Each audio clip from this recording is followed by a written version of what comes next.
Bueno, muy bien. Bienvenidos al pensamiento filosófico de Aurora de Federico Nietzsche. Este resulta ser un libro muy, muy personal, muy íntimo del filósofo, porque resulta ser como un entremedio y un ombligo conjuntivo entre humano demasiado humano y la Gaia Ciencia. En Humano demasiado humano Nietzsche estaba planteando las pasiones del humano, demasiado humano, mientras que en la Gaia Ciencia estaba tratando de encontrar un conocimiento que al final resultara alegre, que al final resultara feliz, en un sentido más honesto. Es por eso que Aurora tiene ambos temas. Hablaría entonces tanto de las pasiones del hombre como como un conocimiento, como tener un conocimiento. Ya que el hombre tiene la necesidad de conocer, ¿cómo habremos entonces de conocer alegremente? Es por eso que en el libro quinto eh, se plantea bastante la cuestión del patos del conocimiento y también a lo largo de Aurora, digamos, en el cielo, a lo largo de Aurora, encontramos un discurso sobre las pasiones y la compasión, ¿no? La compasión, que sería eh, una pasión mutua que sienten dos cuerpos simultáneamente. Lo estaría pensando Nietzsche en el libro 2. En el libro 2 también está teniendo en cuenta mucho cómo la moral y las costumbres a partir de los afectos desarrollan las pasiones y en cómo las pasiones hacen que el humano ejerza moral, o sea, el moralista o él esté embebido en la moral. Por lo pronto, sabemos que en demasiado humano le gustaba esa figura del espíritu libre.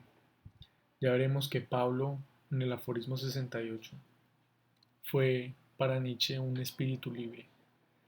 Nosotros lo entendemos en el espíritu libre en tanto que es el individuo que se permite relativizarse, en el sentido en que si hay un valor como la responsabilidad, el espíritu libre puede ser irresponsable en cualquier momento.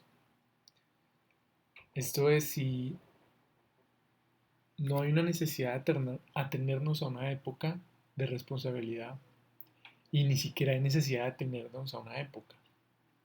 Esto es, el espíritu libre es aquel que puede saltar de su propia época para tanto ser responsable como irresponsable. Si el espíritu alemán habla de una responsabilidad estricta, el espíritu libre puede quedarse sin espíritu entonces. Puede ejercer la libertad de su propio espíritu y decir, no, en este instante, en este momento seré irresponsable. Así la época me lo está pidiendo, así la época me lo está exigiendo. Yo estaré saliéndome de estos valores. Esta es una relación entre Aurora y la Gaia Ciencia, cómo el espíritu libre, mediante el conocimiento, puede relativizar sus valores. Mientras que en Humano demasiado humano habría una especie de proyecto espinosista. En ese momento Nietzsche aún no conoce a Spinoza, pero por lo pronto está planteando el tema de si liberarnos de las pasiones, si liberarnos por completo de las pasiones y llenarnos solamente de afectos. ¿Cómo es posible esto? ¿Cómo es posible liberar el hombre de las pasiones y solamente tener afectos? Esto es el sueño de Spinoza, por supuesto, pero Nietzsche abandona luego eso y encuentra la tragedia y sentencia que siempre tenemos pasiones. El hombre siempre va a tener pasiones. Ahora que tenemos siempre pasiones, esto es la tragedia se nos presenta. Tengamos entonces el buen temperamento, el clave bien temperado del piano, en donde podamos desarrollar la templanza de las pasiones.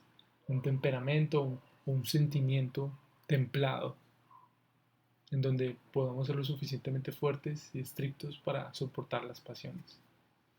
En ese sentido, para terminar con esta introducción, Aurora, muy corta, y continuamos con el prólogo, es importante no entender no como el conocimiento de la pasión, sino como la pasión del conocimiento. El conocimiento de la pasión resulta ser una trampa en donde lo estaremos visualizando en varios aforismos del libro uno. Este va a ser el este va a ser el video que trate sobre el libro uno, en tanto que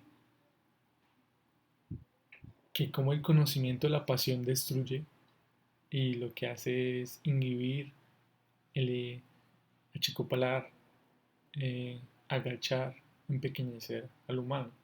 Mientras que como el conocimiento de la pasión, mientras que como la pasión del conocimiento hace que la pasión sea temperada, sea estricta, sea rígida, y hace que el conocimiento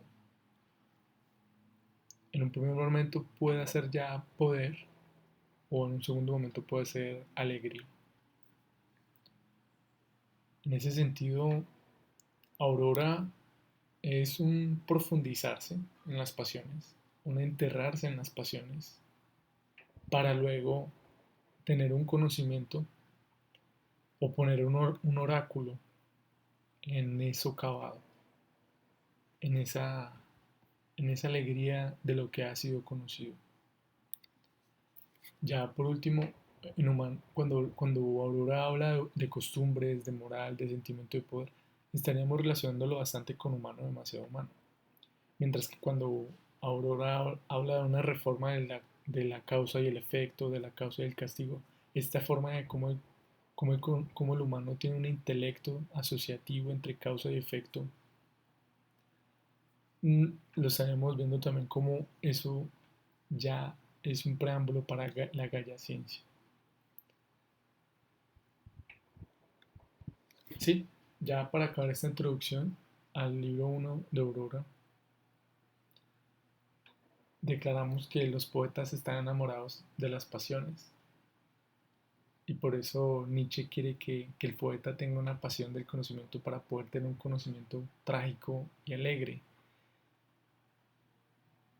Y así la vida es una pasión porque se vuelve un medio para el conocimiento. La vida misma se vuelve un medio, un camino, un recorrido en las montañas, en el bosque, en soledad, en el pensamiento, para el conocimiento. Esto es Aurora. Aurora es la soledad del pensador que, que autorreflexiona sobre sus pasiones para conocerlas alegremente.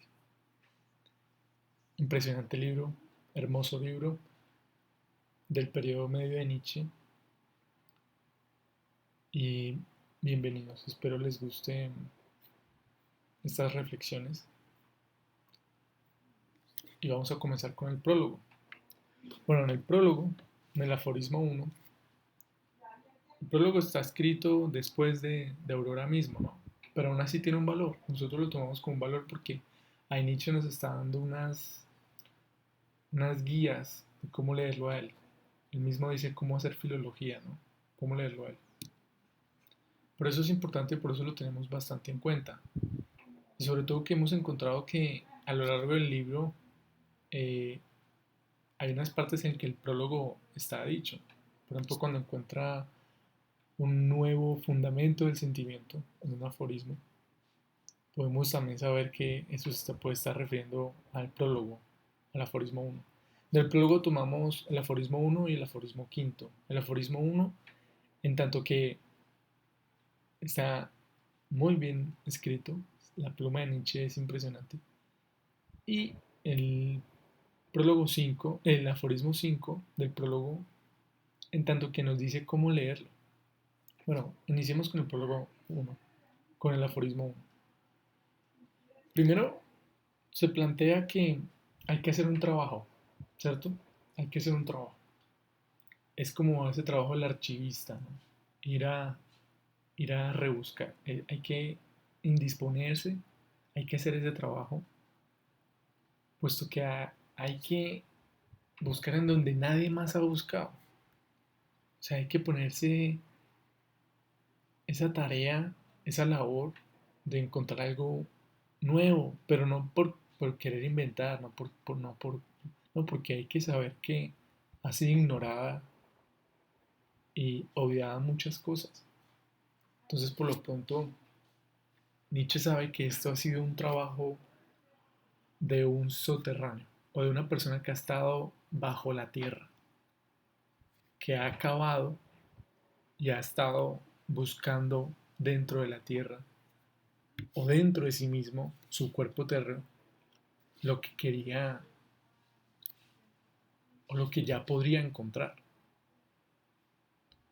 Primero, habríamos de orar. Acá hay una triple acción muy bien escrita de Nietzsche, porque orar es una es lo que hace como un taladro.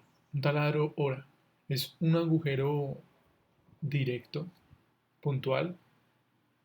No daña inmediatamente la superficie Nietzsche, sino la hora. Esto es, no es un martillo, no es las uñas rascando la superficie, no, es una horada, es delicadísima y hace un primer hueco. Luego, a partir de ese hueco, es que empieza a cavar. Y luego, cuando tiene lo cavado, viene lo socavado. Socavar es cuando los fundamentos ya no tienen de dónde soportarse. Arena, tierra, roca, se socava y empieza el fundamento a caerse. Nietzsche, por supuesto, no escribía esta palabra porque sí, él escribía socavar en alemán untergraben para hacer tumbar los fundamentos y encontrar unos nuevos. Ese sería el trabajo, esa sería la tarea, en donde el hombre, al seguir bajo tierra en su labor, ora, cava y socava. Y ahí es cuando Nietzsche se le dirige al común germano, al alemán del común, en un tono sátiro e irónico.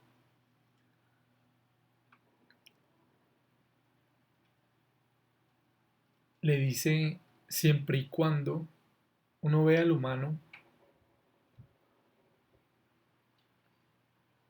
le dice man side in, y eso es uno ve.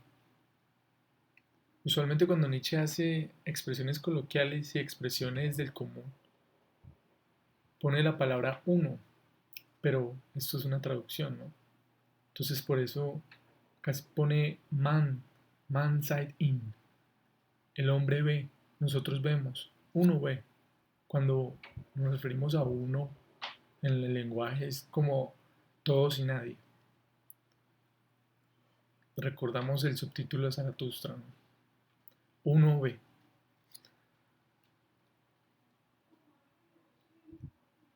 Se le refiere al del común porque sabe que no todos pueden llegar a una profundidad complicada. Depende de cada uno a la profundidad en la que queramos orar, cavar y socavar. Porque entre más profundos estemos, menos luz y menos aire nos va a llegar. Y va a aparecer una inexorabilidad, concepto del derecho, ¿no? Nadie nos va a inexorar, nadie nos va a perdonar culpas, pecados, acciones.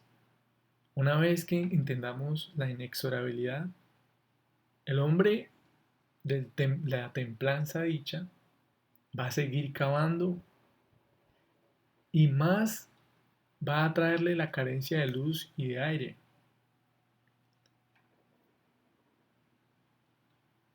Ese uno ve, depende de cada persona, porque Nietzsche dice siempre y cuando man, men, el humano, tenga esos ojos para la profundidad de la tarea. Si no tiene esos ojos para la profundidad de la tarea, no va a llegar a esa, no va a llegar lo suficientemente hondo para poder encontrar algo valioso que socave la moral. ¿Por qué la oscuridad si le teme? ¿Por qué se ha enterrado tanto en la tierra, en las pasiones, adentro de sí mismo, si le teme a la oscuridad, si le teme a la carencia de aire? Nietzsche dice el título del libro, por una mañana común, por una mañana. Todos notamos la mañana. Y por una redención, lo religioso. O por una mañana redentora. Esto es, por una aurora. Morgenröd, rojo de la mañana. La aurora. Continuamos con el aforismo 5, en donde la escritura de Nietzsche empieza con un guión y acaba con un guión. Después de haber escrito el aforismo 2, 3 y 4, de un envionazo, de un plumazo, Nietzsche se detiene con ese guión, se detiene. Dice, bueno, ya viene el último aforismo, pongamos el guión. Dice, pero en lo último, en la ulterioridad, ¿qué? Zulez, en la ultimidad. Al detenerse, llama a la calma, primero que todo. Llama a la buena lectura y le pregunta al lector cuál es su deber, cuál es nuestro deber. Debemos saber qué somos, var dir sin, y también debemos saber qué queremos y qué no queremos, var wir wollen und nicht wollen. Este es lo que tiene que hacer el lector. El lector tiene que encontrar qué es él a partir del texto, por supuesto como lector. Y también tiene que saber qué querer y qué no querer. Por eso es la atención. Si un lector está embebido en el libro, nunca va a pensar en él. Simplemente va a estar en el libro, en lo escrito. Por eso tiene que detenerse y decir, bueno, ¿yo qué soy a partir de este libro? ¿Qué quiero y qué no quiero?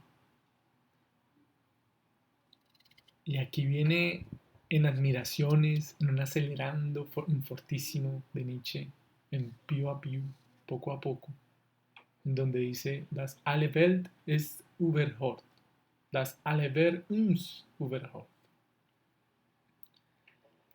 Esta frase, después del llamado a la calma, retumba al oído diciendo que todo mundo no es oído, que en todo mundo somos no oído, somos no oído. Esto es, tenemos algo por fin que no oyó nadie. Ya encontramos esa novedad de nuestra actividad de Aurora. Al orar, cavar y socavar.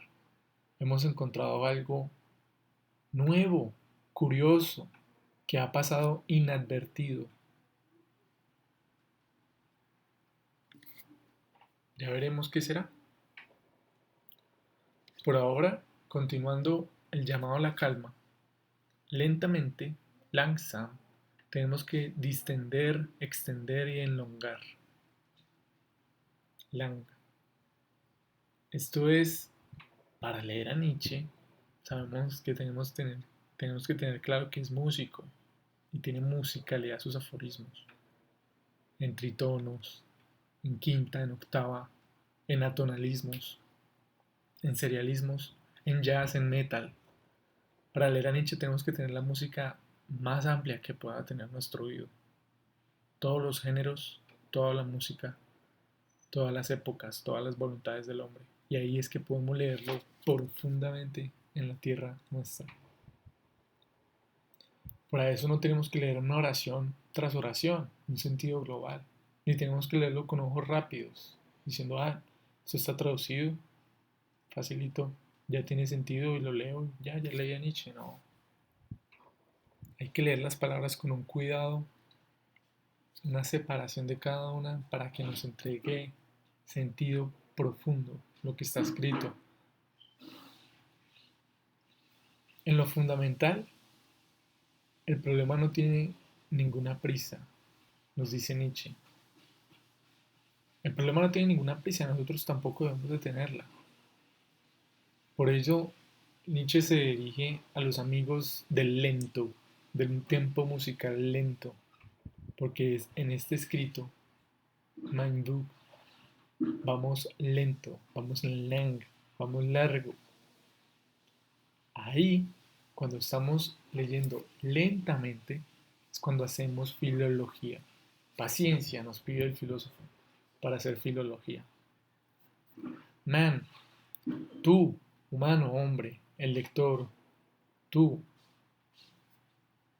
yo quizás sea un maestro de la lenta lectura, pero finalmente cuando tú entiendas qué es leer lento, también podrás escribir tú también lento. O sea, podrás escribir con una profundidad suficiente para que tus palabras hagan detener a una persona y le hagan preguntarse qué soy, qué quiero y qué no quiero.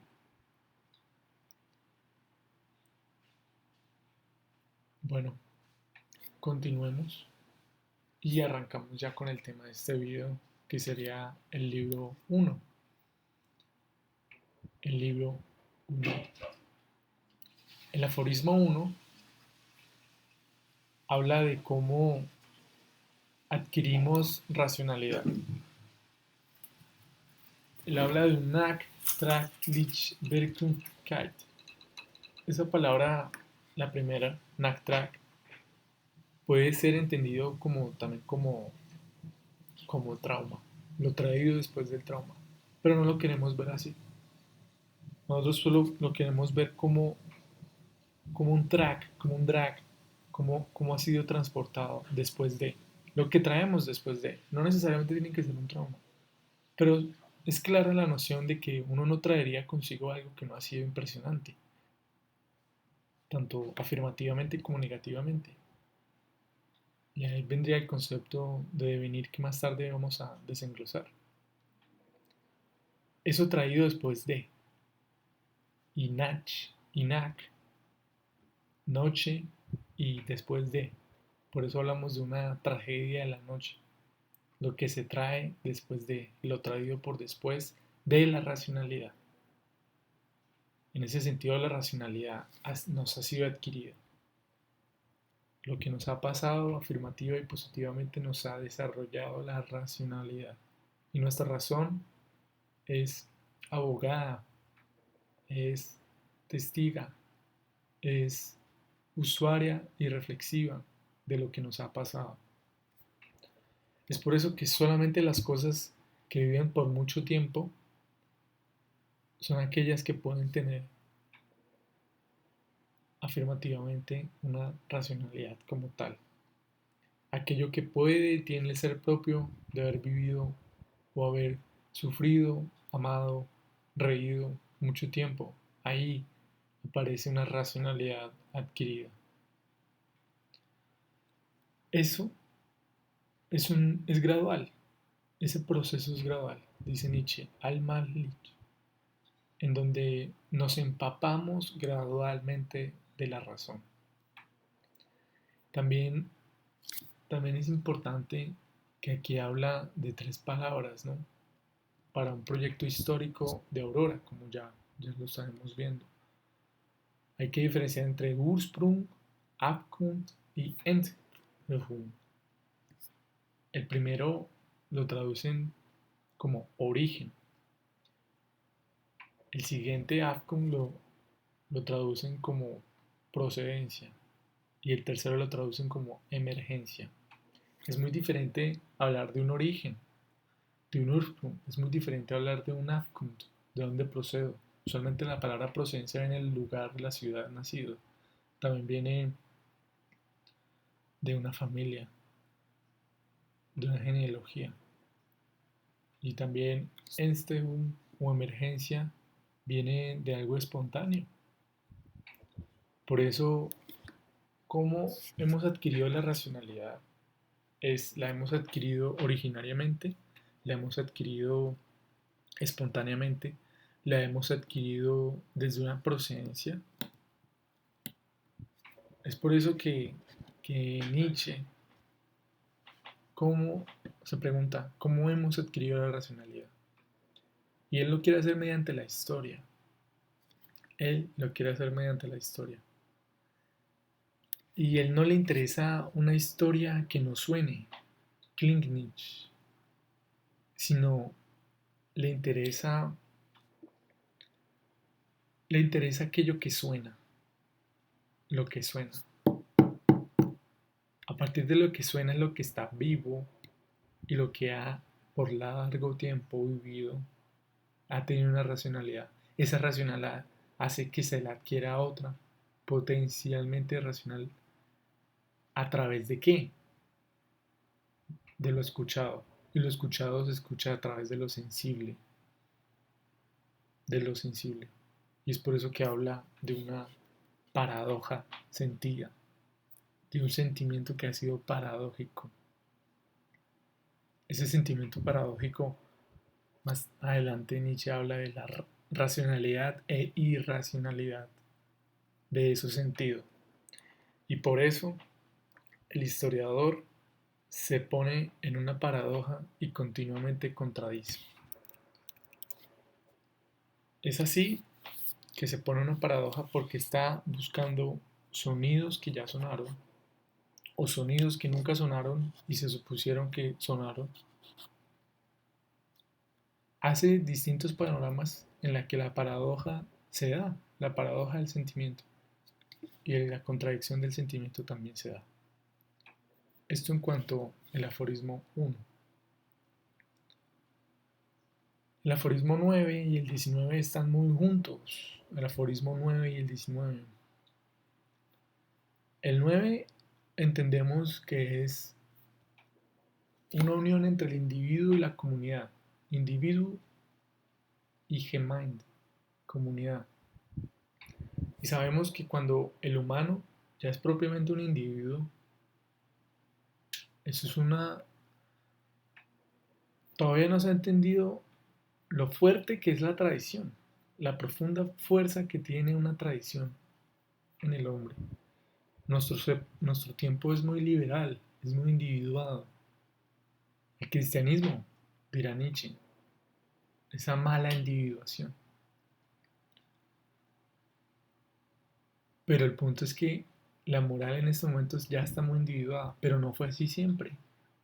Anteriormente la moral era muy tradicional, era muy comunitaria y quien se salía de la moral inmediatamente quedaba anulado porque empezaba a ser un individuo y un individuo significaba ya no comunitario, expulsado, asesinado, sacrificado, lo que ustedes quieran. Pero anteriormente la individuación estaba castigada. Pero hubo un momento en que Nietzsche le interesa cómo es ese paralelo entre individuo y comunidad, individuum y Gemeinde.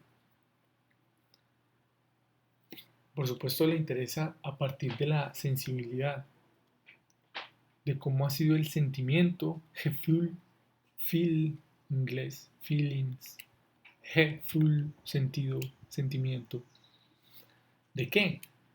Pues de las costumbres y de la moral, lo sentido por ella, lo sensibilizado por ella.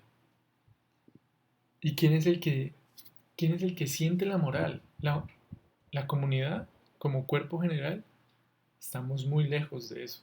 Y si es así, sería una superstición o una experiencia muy profunda que tienen pocas comunidades, que tengan un sentimiento todos a la vez en general. Eso podría ser el consumo de sustancias en una comunidad todos a la vez.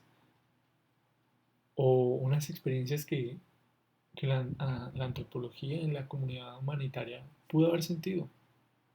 Pero por lo pronto, por hacer historia, por hablar de paradojas y de contradicciones, el individuo es el que siente la moralidad y que a partir del individuo es que se le transmite la comunidad. Lo que le molesta a alguien le molesta a él y luego a él le molesta a los demás. Tanto porque se queja, tanto porque ordena, tanto porque es ordenado. Y el individuo es el que sufre o el que afirma a través del sentimiento, de la sensibilidad a la moral. ¿Saben? Como se ha dicho, es a través del sentimiento, de la sensibilidad, que la moral ha llegado a lo más estricto. Digamos que ya hemos llegado. Y es cuando aparece un tipo, el Sittlichmensch, ese que dice yo soy la moral, yo, todo lo que yo sienta es la comunidad. Y a partir de mí es que viene el sentimiento moral para los demás. Y es ahí en donde aparece en la historia de la moral el conócete a ti mismo de Sócrates, o un plantéate el imperativo categórico de Kant, o cualquier otro tipo de moral tan profunda como es la persona que dice yo soy la moral, escúchame. Mis sentimientos que yo he tenido sensiblemente en la comunidad quieren dar una nueva comunidad, para bien o para mal. Y ahí Nietzsche nota cómo hay una individuación a través de los sentimientos, de la sensibilidad, pero también sabe que no siempre hubo ese individuo, también hubo costumbres premorales, esas comunidades que todavía no reconocían la figura del individuo, sino solamente se reconocían como comunidad. En ese momento premoral, prehistórico, es donde se forjó el carácter de la humanidad. Fue a través de golpes de impulsos nerviosos, sonidos, gritos, quemaduras, lluvia, frío, calor. Ahí es cuando se desarrolla como una especie de química, de una química licuosa de sentimientos. Y es por eso que Nietzsche más adelante habla de una lógica de sentimientos. Logique des Gefühls, que ya más tarde adelante hablaremos en el aforismo 34 y 35. Lógica de sentimientos que es muy interesante, ya que es un panorama que nos presenta una base para leer la sensibilidad de los sentimientos morales. Esta premoralidad, este humano primitivo en el que solamente era comunidad y no individuo, estas sensaciones y estos sentimientos se fueron olvidando. ¿Cómo no? Es prehistórico. Pero lo que no nos hemos olvidado es cómo el cuerpo ha tenido esos sentimientos, esa sensibilidad moral. Eso aún lo tenemos, pero nosotros, la historia, se le ha olvidado. O de eso premoral sacralizaron y dogmatizaron algunas de ellas. O se olvidó o se dogmatizó, levantando una catedral de conceptos morales. Viene la palabra concepto moral, Begriff. El concepto vendría de la razón, Vernunft, la razón que justifica el concepto. Ahí viene la racionalidad adquirida. Sin una racionalidad adquirida no podemos defender y levantar un concepto moral a los demás. Pero hay conceptos morales, ¿por qué? Porque hubo sentimientos morales. Y los conceptos morales lo que tratan es de subsumir, o controlar, o supervisar, o dominar los sentimientos morales. Me parece bastante interesante a Nietzsche este paralelo entre sentimiento moral y concepto moral. En suma, 9 y 19 habla de lo que es un individuo en una comunidad. Y propiamente cuando hay un individuo es donde puede conservar una comunidad tal como está. El individuo pide conservarla tal como, o el individuo pide una meta a favor de la comunidad. Se da esa dualidad perfectamente en cualquier momento. Dice la individualidad está bien, la comunidad está bien o la comunidad está mal. Dice el individuo a través de su sentimiento moral y concepto moral. Continuemos al aforismo 16. En el aforismo 16 hablamos de un inicio de civilización, un primer decir, lema de la civilización. Nietzsche es bastante directo, bastante crudo, cuando dice la civilización inició a partir de una sensibilidad, de un sentimiento bastante fuerte, Nachtrachtlich, y fue la crueldad. Cuando un individuo castigó a otro individuo lo suficientemente fuerte, el otro individuo quedó lo suficientemente impresionado para no meterse con ese individuo. Y al no hacerlo, empieza una comunidad. Tanto porque se le mostró poder de sensibilidad directa, de un afecto directo, o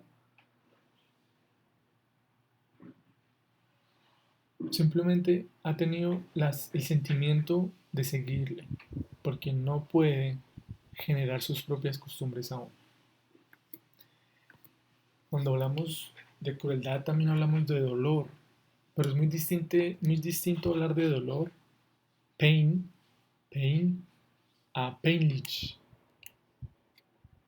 Esta última, painlich, el lich es como una suerte de, como si un fuese, como si sintiera dolor, como si. Y eso fue lo que sintió el tercero al ver cómo ambos se estaban destruyendo y uno ganó. Él sintió una suerte de dolor. Él no sintió el dolor, por supuesto, él no estaba en la lucha, él estaba viendo la lucha.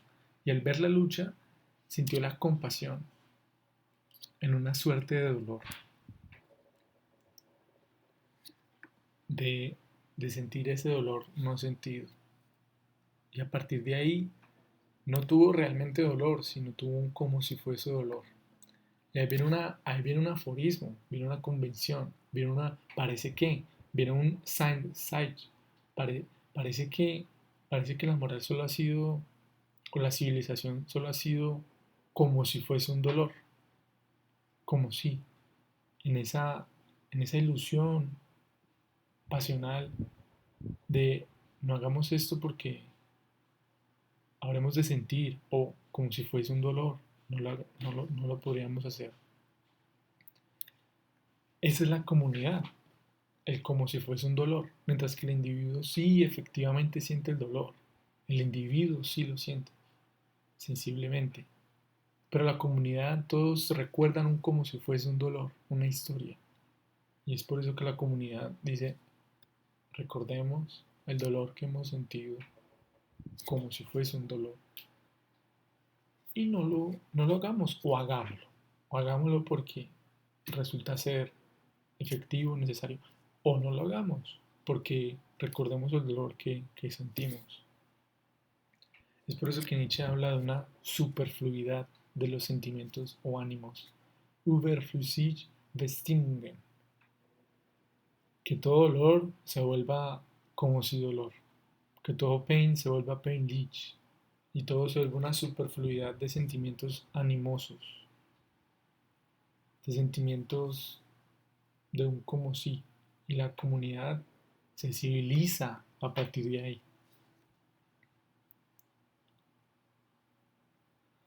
Es por eso que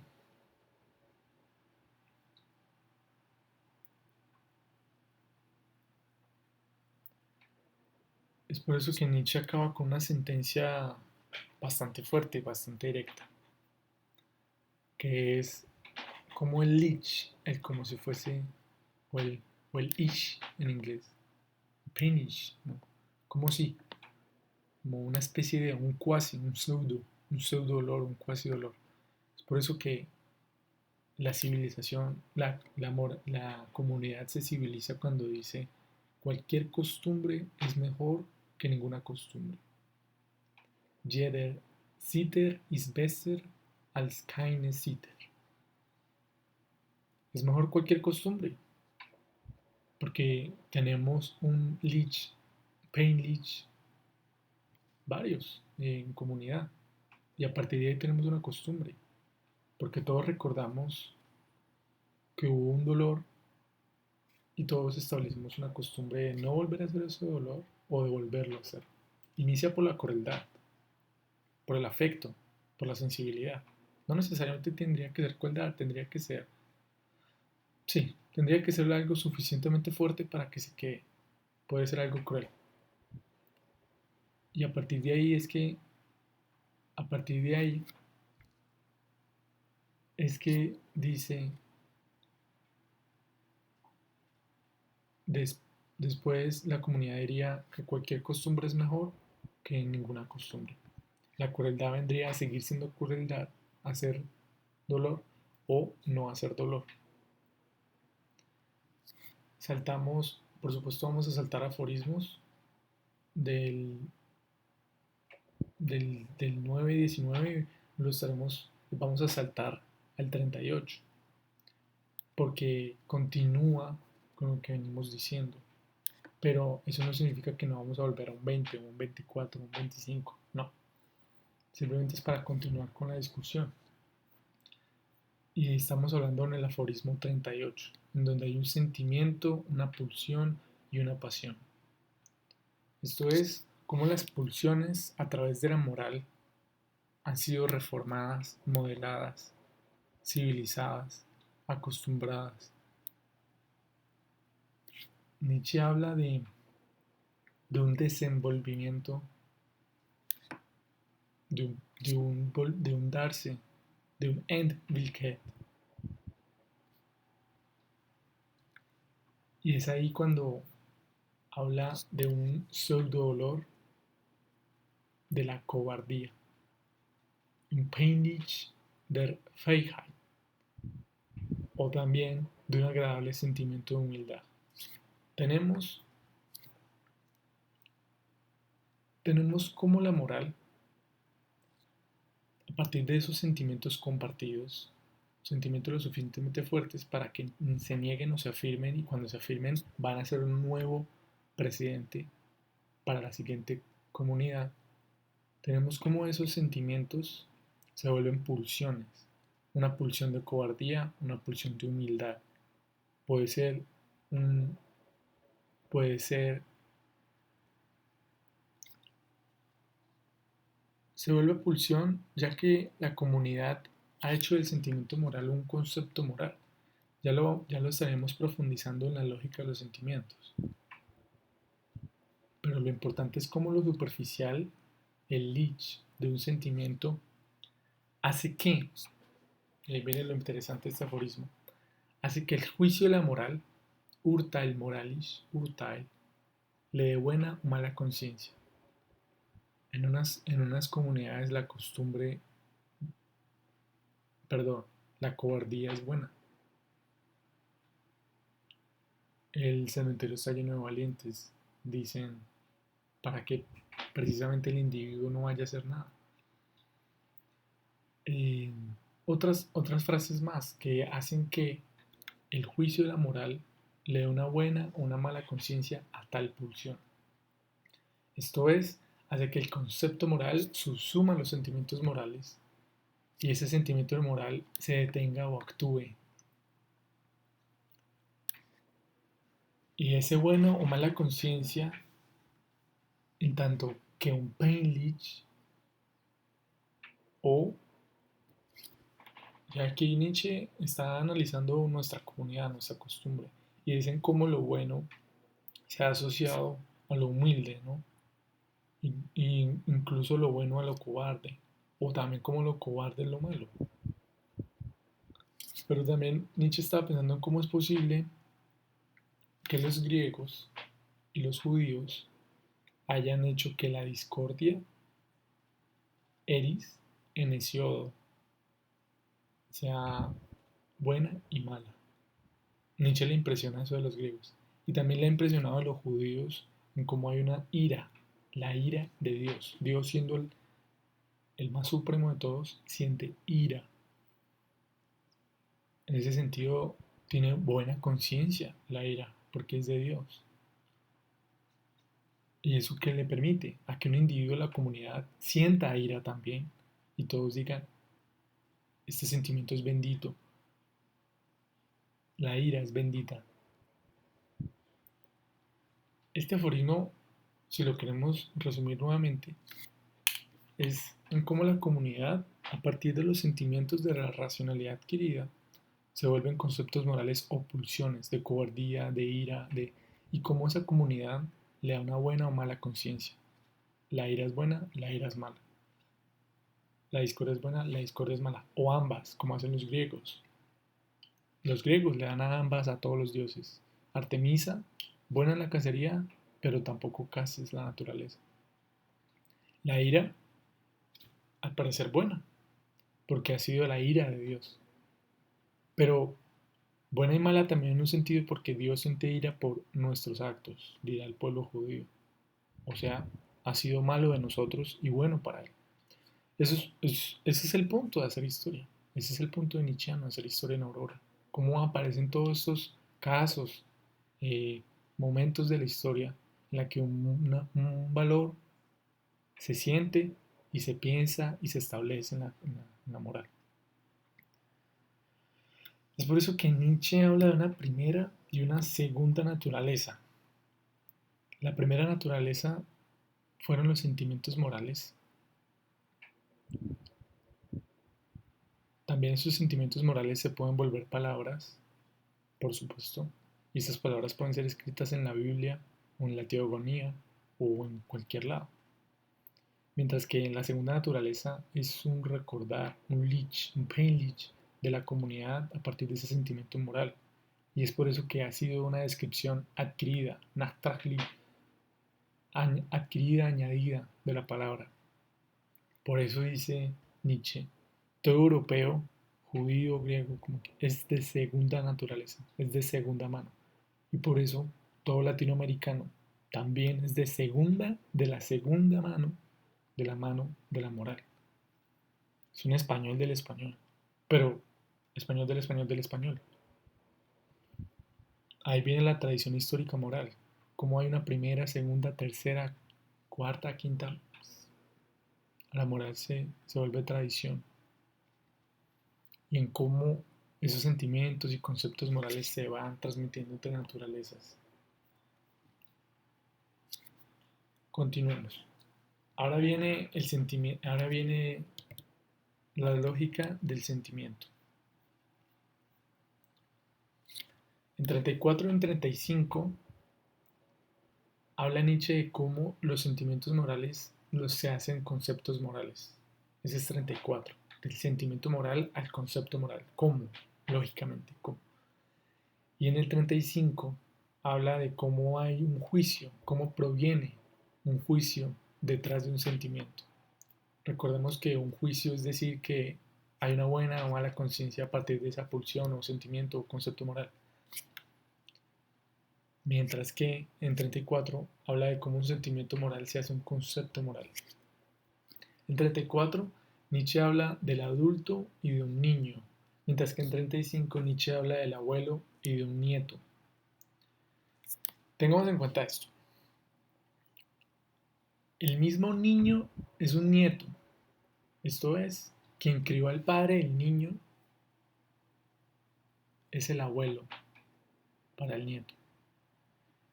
Entonces, preguntamos, ¿sería esta la razón por la que el abuelo tenga un juicio mientras que el padre sea el concepto moral? Porque para Nietzsche el juicio viene de un abuelo. Él le interesaba bastante la figura del abuelo. Y él decía que el sacerdote protestante era un abuelo. Mientras que el padre es el concepto moral. El juicio está por encima del concepto moral en un sentido en que el abuelo puede ejercer el juicio, pero tampoco está por encima porque el padre puede ejercer otro poder sobre el niño, diferente al del abuelo. Ahí viene la cuestión. Este es un caso familiar protestante, incluso de la familia cristiana, porque hay casos por historizar, por pensar en el que no haya un abuelo, en el que no haya un padre. Ese es el punto. ¿Qué pasa si no hay un abuelo? ¿Qué pasa si no hay un padre? Y no se trata de un individuo en una comunidad que haya a padres. No, se trata de una comunidad en la que siquiera hay un concepto moral de padres. ¿Qué pasa con ese individuo? O sea, ya no hijo y ya no nieto. Se dan distintos mecanismos morales. Ese es el punto. Pero ahora que ha sido así la historia, que ha habido un niño y un nieto y un padre y un abuelo, Nietzsche quiere pensar la lógica de los sentimientos detrás de eso. Él arranca diciendo que el niño, nieto, tiene inclinaciones o aversiones. Estas inclinaciones o aversiones son antes de la acción, Handlung, palabra que es importante para Nietzsche, ya lo veremos después. Si los sentimientos son anteriores a las acciones, el concepto es después de la acción. Por eso es una lógica. El sentimiento es antes de la acción, porque invita a la acción, mientras que el concepto moral es reflexivo o es después de la acción. Toda inclinación del niño o aversión del niño es imitativa del adulto, del padre, Nachmachen, es imitativa.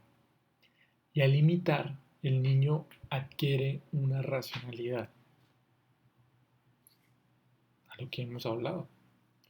El niño adquiere una racionalidad al imitar al padre, a la madre o al adulto.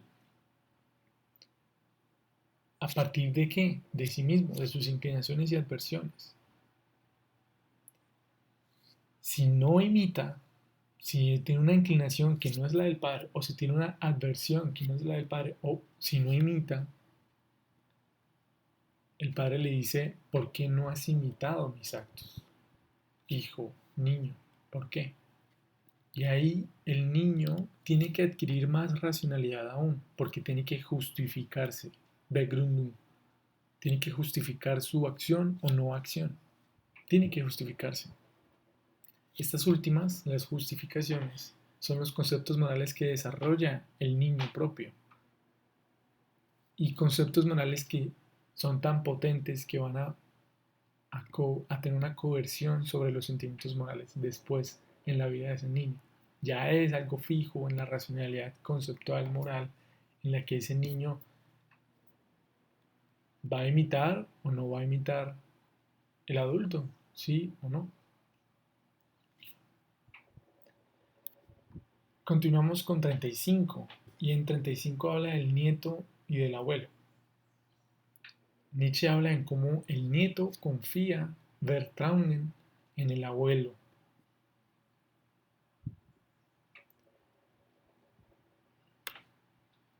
En este caso, el sentimiento moral del nieto proviene del juicio del abuelo. El niño siente confianza, ¿por qué? Porque ha sido el padre del padre, en cierta manera. O porque ha sido, o porque ve que es una persona ya débil, lenta, tranquila, y le despierta una confianza en el niño. Esa confianza que deposita el nieto en el abuelo, Nietzsche dice que es un juicio de valor, un juicio de valor, un Verschangen. Esto es, el nieto empieza a adquirir juicios porque el abuelo no lo afecta conceptualmente, sino a partir de un juicio también. Y el nieto adquiere un juicio y el abuelo ejerce un juicio. Esto Nietzsche dice que es una valoración de valor, un juicio de valor. Esta sería la lógica del sentimiento en 34 y 35. El sentimiento puede ir tanto al concepto como tanto puede ir al juicio. El concepto, si ustedes lo quieren entender así, viene de un adulto y el niño tiene que imitar ese concepto. Mientras que el sentimiento del nieto tendría que tener confianza en los juicios. Y al tener confianza en los juicios puede tener juicios como los del abuelo. En ese sentido, el niño empieza a adquirir conceptos morales y juicios morales. Y ya deja de ser niño y se comenzaría a ser un adulto y luego sería un abuelo. Individuum, cómo el individuo transmite sentimientos. Este sería 34-35 y en el 38 y en el 19 que vimos, en cómo la comunidad acepta o rechaza pulsiones y sentimientos, como ya vimos. A continuación, viene para mí el aforismo más importante del libro 1. El aforismo más importante del libro 1. Se llama Ursprung y significación, o origen y significación. Es el aforismo 44. Nietzsche lo empieza de una manera muy bonita, muy bella, muy poeta, porque dice, ¿qué será de ese pensamiento que vuelve y vuelve a mí? Y toma más color y toma más sentido cada vez que vuelve. ¿Qué será de ese pensamiento? Ese inicio, más adelante se viene a entender en el final. Eso de que el inicio y el final se juntan, y eso de que vuelve y retornan las cosas, lo dejamos abierto. Pero ya sabemos los nietzscheanos, o los que han leído a Nietzsche, que eso puede tener luces de un eterno retorno. ¿Y cómo entonces sería el origen o el no origen de ese tal eterno retorno y su significación? Bueno, dejamos a un lado ese tema, pero el punto es que entre cada vez vuelve más ese pensamiento, más color y más sentido toma. El origen ahí en Nietzsche se está refiriendo en la acción Handlung, por eso comentamos que es una palabra importante y lo vamos a ver bastante en el libro 2. En la acción Handlung y en el juicio Urteilen. Ese sería el origen, un juicio y una acción.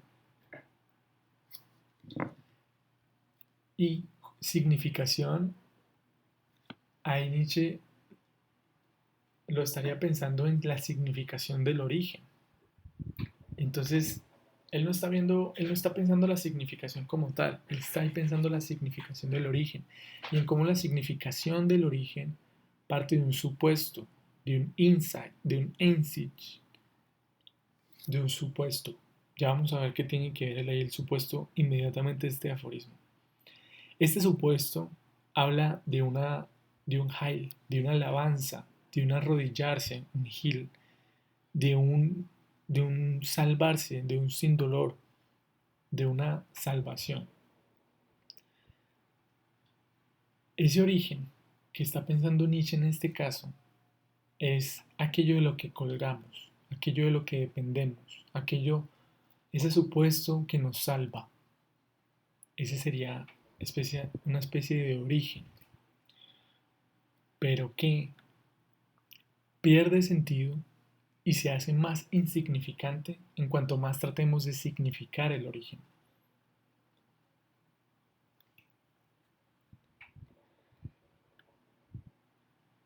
Nietzsche ahí dice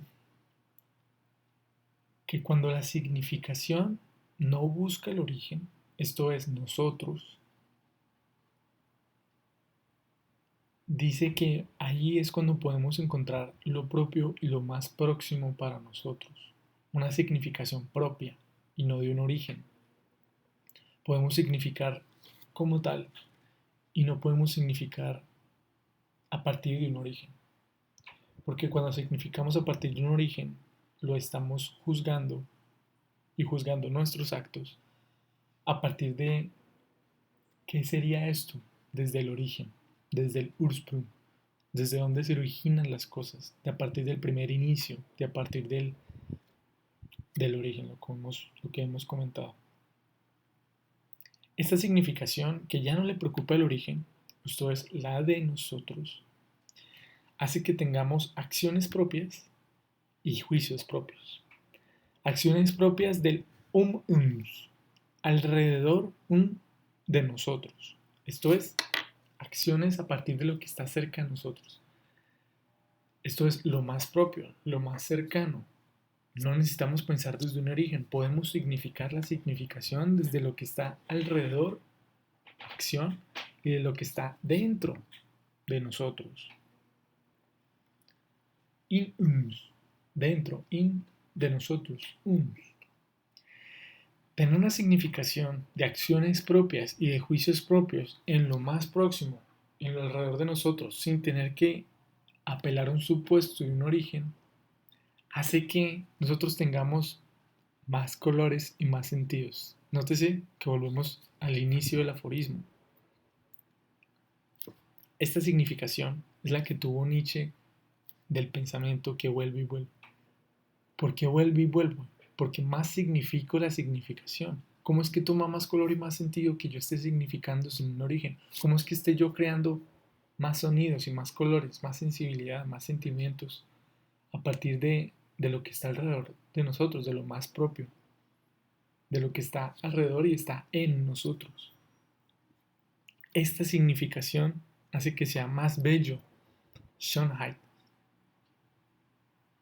hace que sea más bello para nosotros esos signos, Zeig, que hacen que nosotros tengamos una significación que sea completamente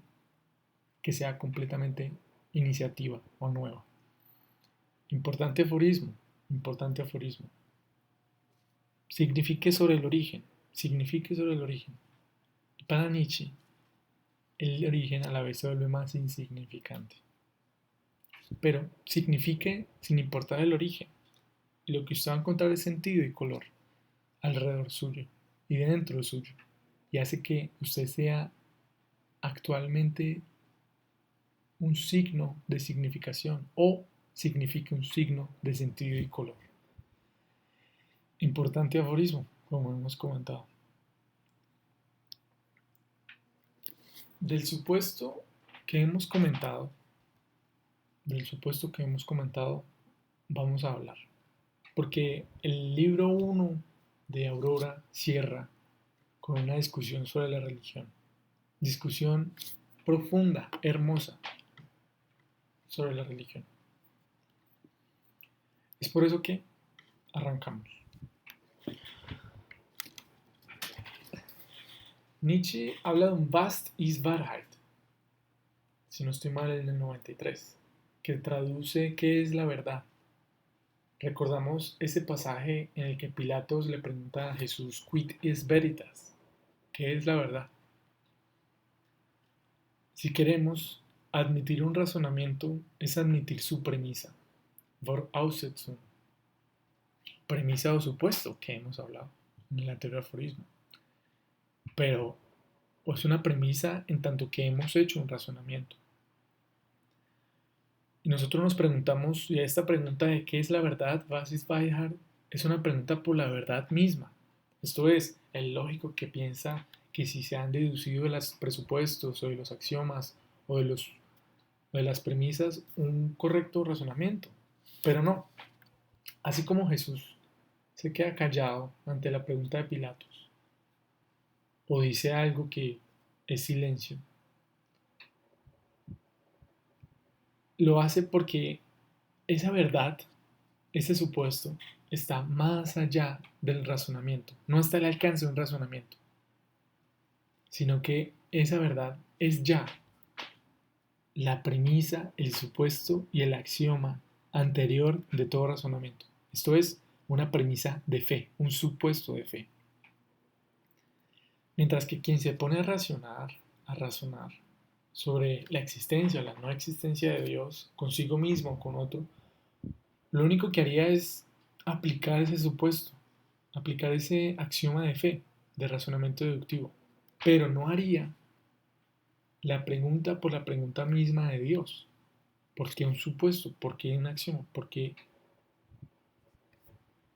En ese sentido, el duelo o el combate del razonamiento que dice Nietzsche, él mismo lo escribe y lo dice así.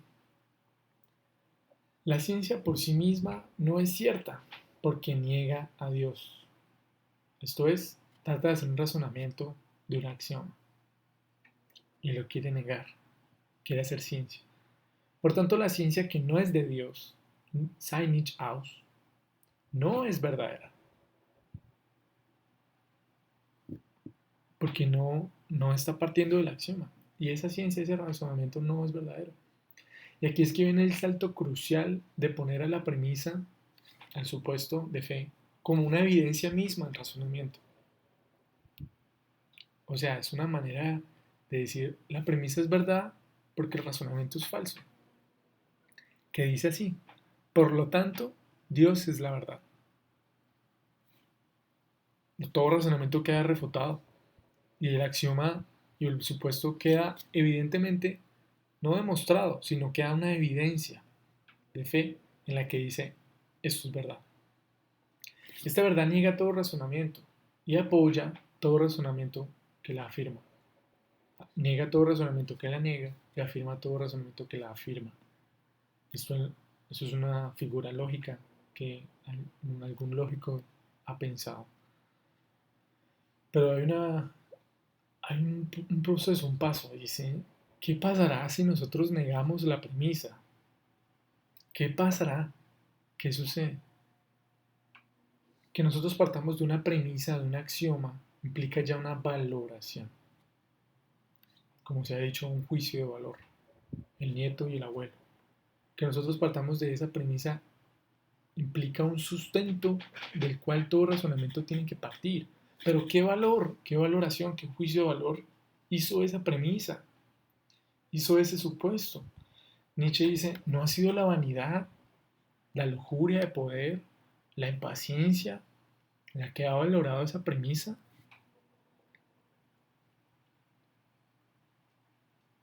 Estas dichas son pasiones, conceptos morales a partir de sentimientos morales. Son pasiones juzgadas a partir de un juicio. Y Nietzsche, un humano entre humanos, dice, estas pasiones son del común, del alrededor, del dentro de nosotros. Hacen parte del contento y del terror, de la comedia y de la tragedia. Del engaño, van, importante palabra, va, porque van sin es locura. Y van solo es engaño, ilusión, mentira. Del engaño de lo que es ser un humano. Estas pasiones, esta comedia y la tragedia hacen parte del engaño de ser un humano. Más adelante, Nietzsche habla de cómo el cristianismo tiene una filología mala. El arte de leer mal, le dice el cristiano. Y sabemos bien que el cristianismo tiene una filología muy tradicional, en el sentido en que a partir de la Biblia es que se han tenido todas a ver, ¿cómo decirlo? Toda la teología o toda la estructura eclesiástica. La Biblia es la base. Por lo tanto, la filología también es la base. Para Nietzsche ha habido un arte de leer mal de parte del cristianismo, porque han tenido una manía de interpretar desde el axioma supuesto. Wut der Ausdehnung, una manía de la interpretación que es parte de las pasiones del humano, de las pasiones mencionadas, que hacen es suponer el supuesto o atribuir a todo razonamiento a ese supuesto.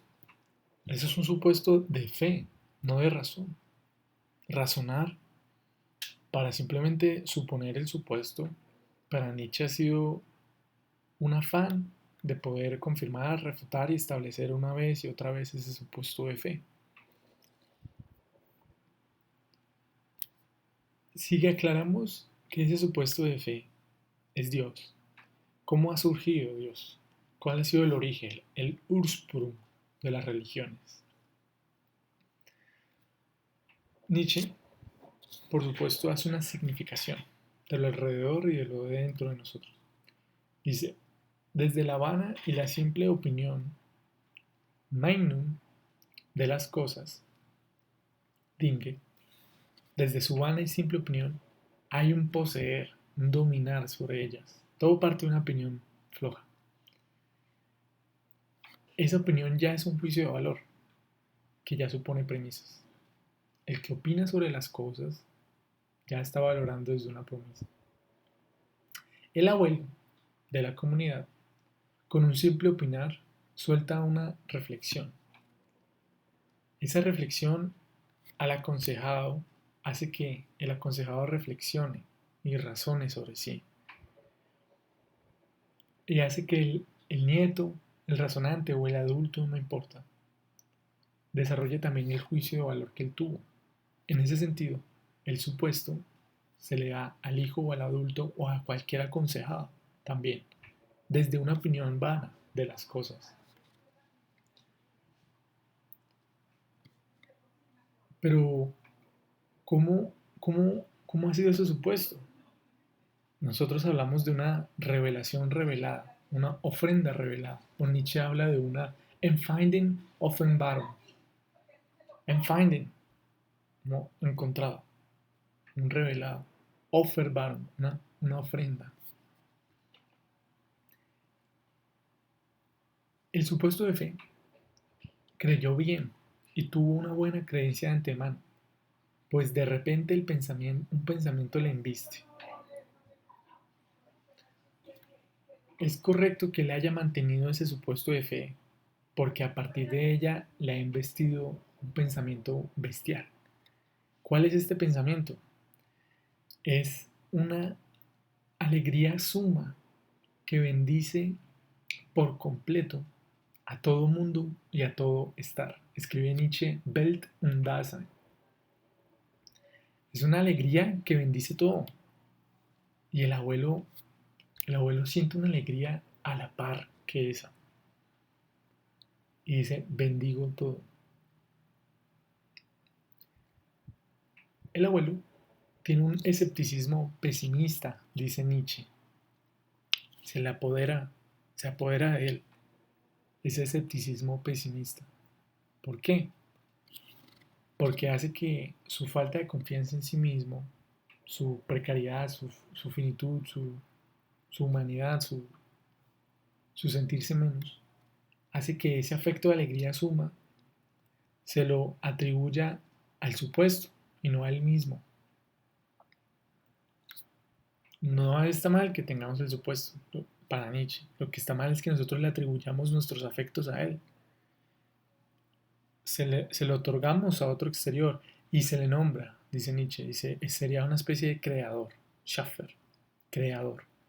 Y así los afectos del abuelo se han vuelto las pasiones de un dios, de una causa principal, de un Ursach, del que proviene la suma alegría de la beatud humana. Así nuestro pensamiento termina entonces con un agradecimiento de Dios, un pensamiento de Dios. Y al parecer la sensación de haberse rebajado y humillado ganó, ya que así el hombre alce su creación por encima de sí mismo, así el hombre haga bien las cosas. De todos modos sigue siendo un creado del creador, y estaría directamente o indirectamente alabando o no directamente al creador, porque ha sido siempre un creador.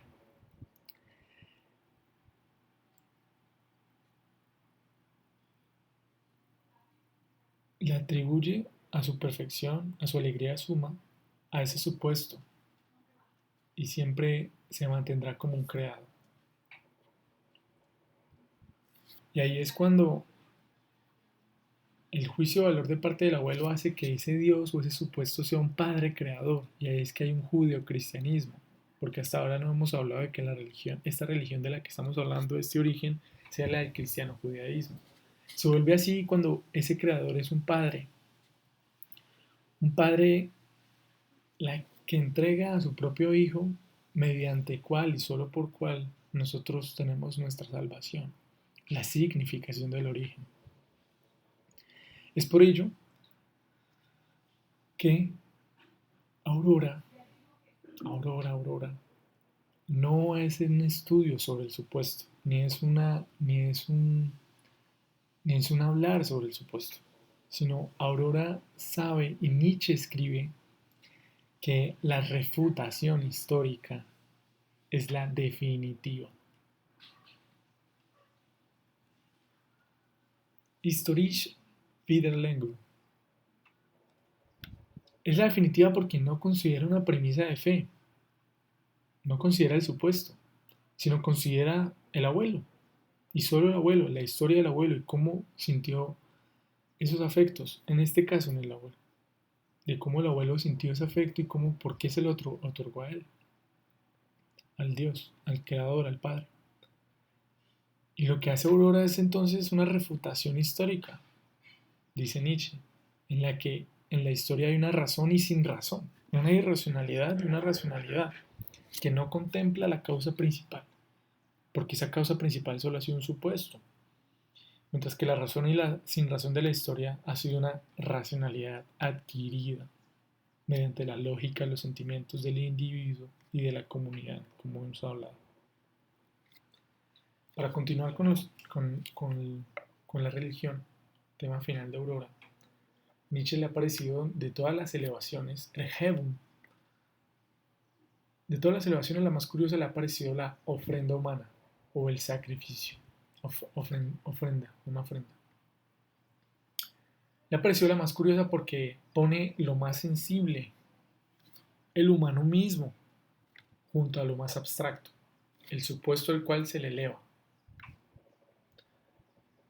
Es lo más sensible porque lo que estamos ofrendando es una persona. Y yo también soy una persona. Me puedo poner en su lugar, puedo sentir la compasión del sacrificio, y en ese sentido es una elevación de parte del individuo, tanto de la comunidad. Y es la más potente de todas las ofrendas, no es un objeto. Y sabemos que del objeto pasamos a los animales, a los toros, a los corderos. Y en los animales se vuelve más sensible el sacrificio porque el animal ya se puede mover. Incluso si se mueve el animal, hay sacrificio. Y si no se mueve, no hay sacrificio. En alguna costumbre se habrá dado eso. Pero hay un movimiento, hay una sensibilidad. En la cosa no, se queda quieta. Pero sacrificar a un humano, esa es, esa es la más potente. Es la más sagrada que habría porque el humano es lo más sensible porque nosotros somos la sensibilidad del humano también. Y se ha juntado lo más sensible y lo más abstracto, porque lo más abstracto es aquel supuesto abstraído de fe. Es importante esa palabra de elevación, Erhebung, porque para Nietzsche es como el pensador crea lo más elevado. El pensador se eleva al volver todo más extraño y más ajeno a él. Así se sintió, dice Nietzsche, gefühlt worden, al haber encontrado un Empfunden, otro mundo superior más alto. Hay que aclarar que esa Erhebung no es la Aufhebung hegeliana, es la Erhebung nietzscheana, importante, ¿no? Y que esa Erhebung es un sentimiento, así se sintió, de parte del pensador de haber encontrado otro mundo, y al haber encontrado otro mundo lo elevó. ¿Cómo encontró el otro mundo? Al encontrar todo extraño y al encontrar todo más ajeno, o sea, al significar desde un origen, al no significar la significación, sino al significar a partir de un origen, y todo se le vuelve a ver como dado, como originado, como creado. Y ese otro mundo superior se le dio, así se sintió, dijo el pensador, dice Nietzsche, el pensador que se elevó. Nietzsche dice que nosotros no somos capaces, Nietzsche können, de encontrarlo así y de elevarnos de esta manera. Tristemente, también lo dice Nietzsche, ya que ya no lo ponemos ni lo creamos. Ya no somos creadores, sino ahora simplemente somos seguidores. Führer. Recordar el Führer alemán al nazi, ¿no? Seguidores, seguidor, el que sigue, el que guía. Ahora ahora solo somos seguidores, dice Nietzsche. ¿De cuál? De ese mundo superior que ha sido elevado por otro. En ese sentido, Nietzsche dice, el pensador creativo necesita la Erhebung, la elevación, para, desde la fantasía y desde la abstracción, crear un mundo elevado. Para sí, necesitaría esa sensibilidad abstracta para poder tener sentido de sí y crear un mundo elevado, crear un valor superior. Y así lo más importante es no seguir fines puestos por otro, un mundo superior dados por otras personas, algo que yo no he creado. El sentimiento de elevación, así, Agebun ha hecho un paso ulterior, que es el fin dado por otro, pues ha hecho que ese fin de un mundo superior dado por otro sea seguido pasionalmente para que nos sintamos elevados, alzados, levantados y salvados por otro. Significación desde el origen, salvados por otro. Es tan potente la pulsión de conocimiento, el Kenntnisstrieb de la humanidad, de Menschheit, es tan potente que hay un ofrecimiento de la vida, de lo sensible, a partir de un supuesto, lo abstracto. Esto es impresionante. Hay una ofrenda de vida, el morir, a partir de una sabiduría anticipada. ¿Qué es esto? ¿Qué es esta pulsión tan potente que es capaz de sacrificar la vida a partir de un supuesto? De una sabiduría anticipada, dice Nietzsche. Vorheimenden Weisheit. Que la humanidad entrega a un humano es caso común de un culto muy superior. Pero lo judío-cristiano aquí es como un humano hace lo contrario. Como un humano entrega la humanidad por completa. Eso fue lo que captó la atención del judío-cristianismo Nietzsche. Porque todas las religiones superiores, avanzadas, han hecho de que el sacrificio ya no sea una cosa ni animal, sino una persona. Pero lo judío-cristiano es lo contrario. Es como un humano ofrece a la humanidad al sacrificarse él.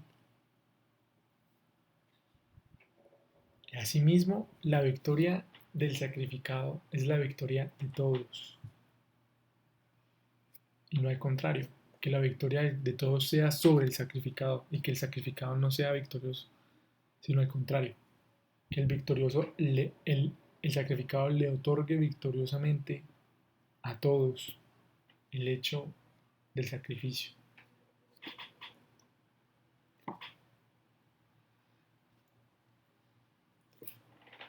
Así, el mundo superior creado por otro, mediante la elevación, Erhebung, sigue dominando y comandando racionalmente a los afectos. Como hemos dicho, el concepto moral está por encima de los sentimientos morales y racionalmente el mundo superior hace que los afectos que salen con su fuerza y con su esplendor, por supuesto, sean nombrados y conceptualizados no moralmente. Ese mundo superior le da nombre a las pasiones. Le dice que, lo que tú sentiste es amor. Ese sentimiento moral que tú sientes es el temor. Y el niño lo acepta. El nieto lo acepta y dice, sí, yo tengo confianza, una confianza ciega en algo. Yo tengo una creencia fanática.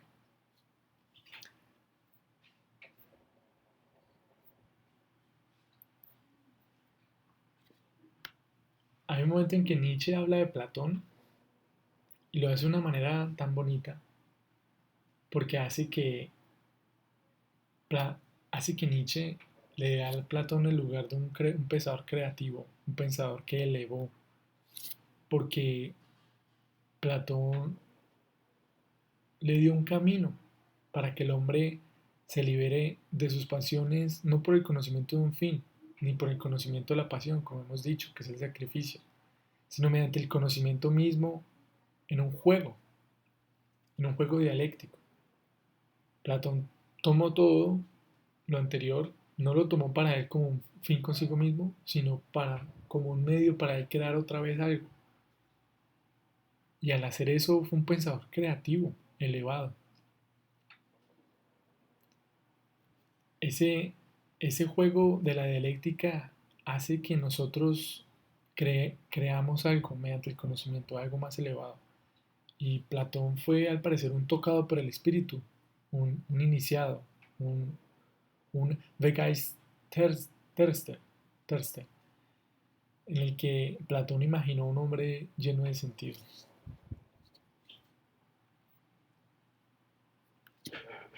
¿Cómo no? ¿Cómo no? ¿Cómo no ha sido Platón un pensador creativo? Dice Nietzsche. Se ha creado todos estos mundos superiores. Otra cosa es que los demás haya un platonismo. Otra cosa es que haya un platonismo. Otra cosa es que haya seguidores de Platón. Y no ellos mismos también hagan la dialéctica platónica de crear mundos superiores. ¿Qué tan diferente sería, no? Pero no, hay personas que simplemente lo siguieron y lo tomaron como un fin dado. Y ellos no se elevaron, eso es lo importante. Ellos no fueron creativos, sino simplemente siguieron. Fíjate, fíjate. Hay un aforismo religioso muy importante. Es el aforismo 68. Nietzsche, a ver, es un deleite, es un deleite, es una alegría leer a Nietzsche teólogo.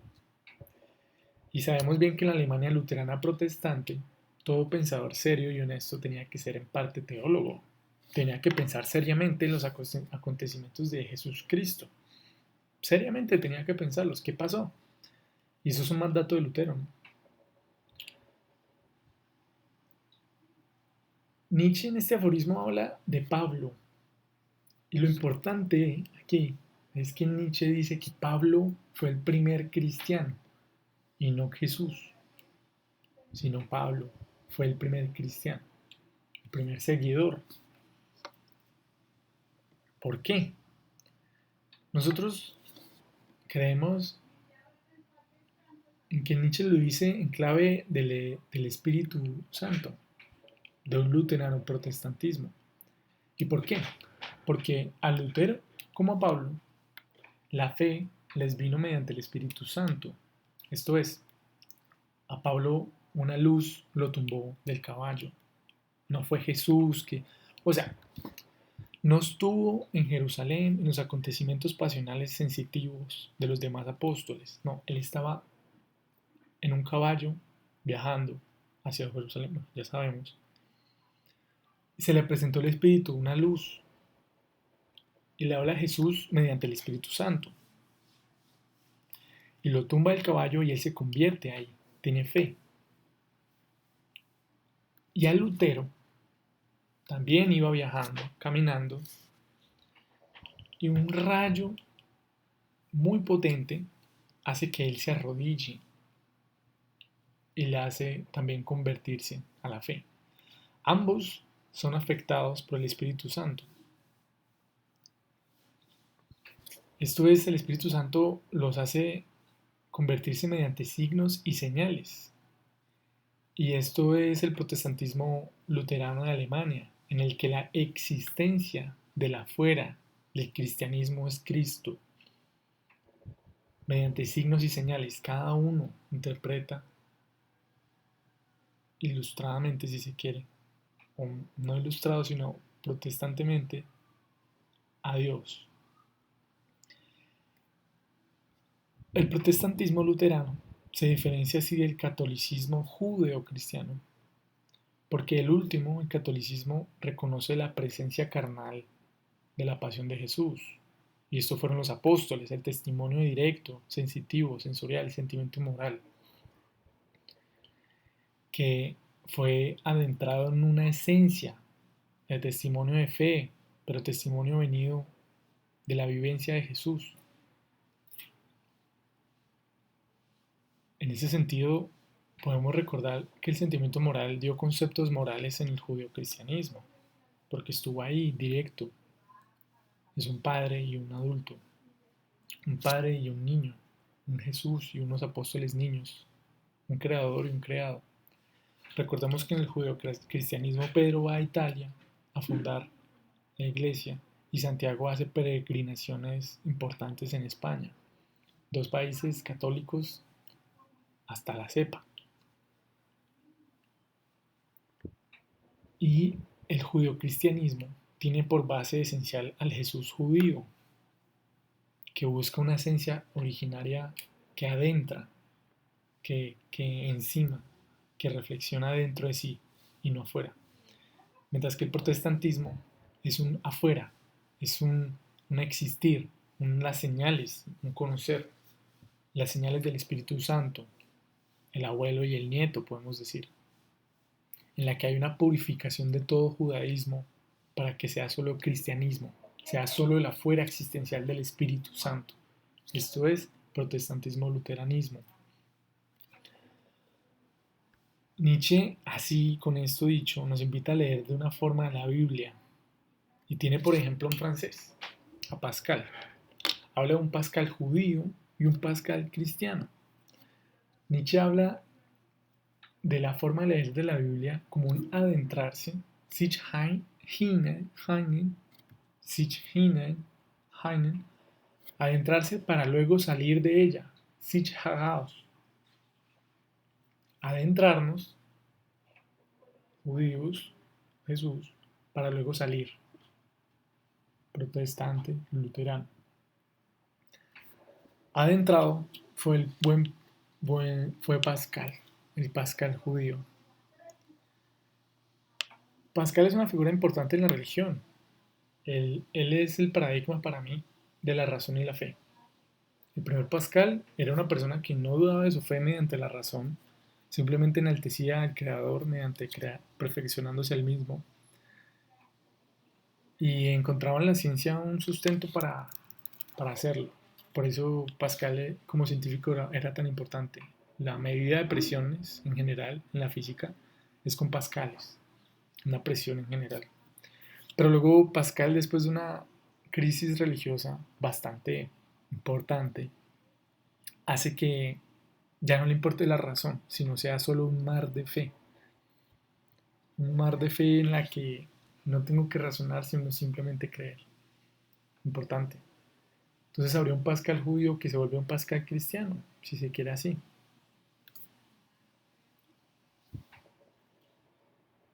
Nietzsche dice que Pascal fue un buen lector de la Biblia, o Pascal como lector de la Biblia. Nosotros le otorgamos que fue un buen lector, ya que se adentró en el origen, en la esencia, en Jesús, para luego salir en el afuera existencial de Cristo.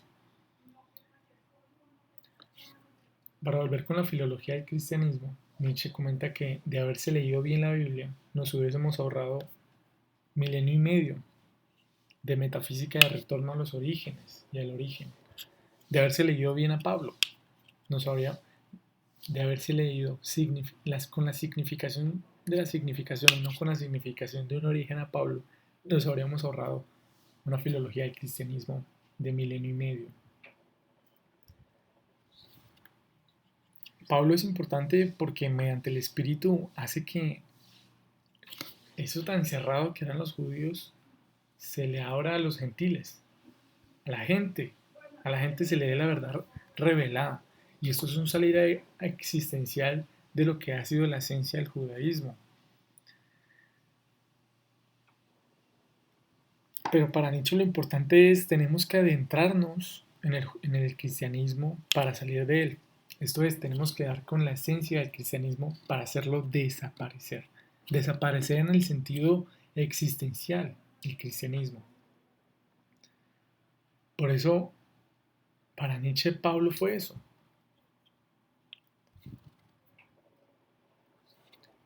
Porque para Nietzsche, en un momento, Pablo fue el más feliz de todos los hombres.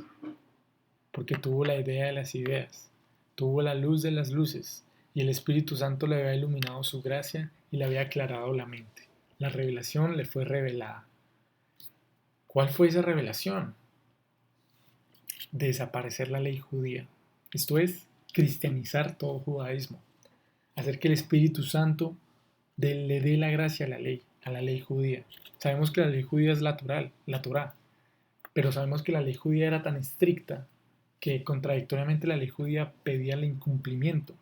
Y ahí aparecía el sacerdote, el Homo Sacer, para señalar la culpa. porque era una ley tan estricta que se incumplía. Nietzsche le gustaba mucho el judaísmo, el judeocristianismo, porque así como la elevación de un sacrificio humano era elevado, la idea de que la ley divina ya pedía un pecado era una idea que a Nietzsche le pareció tan potente en la moral humana que sabe que fue de ahí que vino la dominación del judeocristianismo en la religión del hombre, del humano. Y es cómo es posible que haya una idea de divinidad que esté tan junta a la idea de su pecado. Es la misma contradicción entre culpa y redención, ¿no? Nietzsche le interesaba era por eso, cómo ha sido tan potente el pensamiento detrás de eso. Esta revelación revelada de desaparecer la ley judía es la misma que tuvo Lutero. Lutero nos pide, la ley es algo que tú tienes que resolver por ti mismo, mediante la gracia. Esto es mediante el Espíritu Santo. Tú no puedes ser arbitrario, sigue siendo de Dios. Pero es algo que tú tienes que captar señales, signos a través de ellos. Y Lutero dice, tienes que hacer eso porque es tu vida. Esto mismo lo piensa Pablo. Esto es, démosle gracia a la ley judía. La gracia del Espíritu Santo. Y Nietzsche dice, esta gracia le permite a Pablo vengarse del judaísmo, destruir la ley, iniciar el aparecer del desaparecer del cristianismo. Que el judaísmo aparezca como cristiano y que al ser cristiano empieza a desaparecer tanto el judaísmo como el cristianismo, porque ya es un hecho existencial, ya es una verdad práctica, ya es una acción luterana protestante en la que ya no es necesaria la ley, porque ya todos han captado y señalizado lo que quiere el Espíritu Santo. Esto es la gracia de Dios. Por eso para Pablo el morir de Jesús en la cruz era tan importante, porque fue precisamente lo que acabamos de decir. Jesús fue aquel aparecer para el desaparecer, en donde la moral judía quedó cumplida y anulada, en donde al morir Jesús, la ley carnal, la ley judía, fue ahora una ley espiritual, una ley de gracia. Y la pedida del incumplimiento ya no se pide, y simplemente hay una libertad para cumplir mediante la gracia, al hacer que de la ley de Dios sea la existencia de la gracia, existencia protestante luterana, en la fuera existencial de Dios. Y Nietzsche acaba diciendo que así es como la ley divina, la ley de la gracia, está por encima y por fuera de toda ley mortal y carnal. El apresurado lee un Dios ha muerto, pero no. Simplemente lo que sabemos es que el Hijo fue quien murió mediante el permiso decisivo de Dios.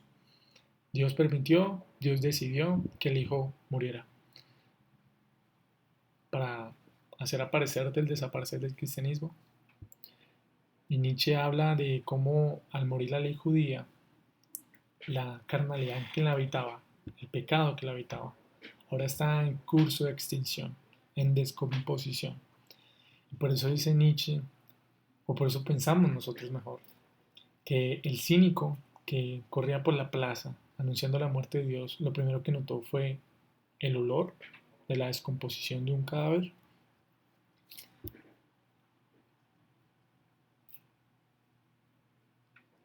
Así ya acabando, para acabar este video, al hombre le han dado un camino corto, donde puede ser aliviado, sedado, contentado con su perfección. Ese camino corto es aquello que Nietzsche hablaba del error que entregaba alivio. Di lo que quieras, man mag sagen, was man will. Di lo que tú quieras, pero el hombre prefiere un error en cuanto que da un alivio.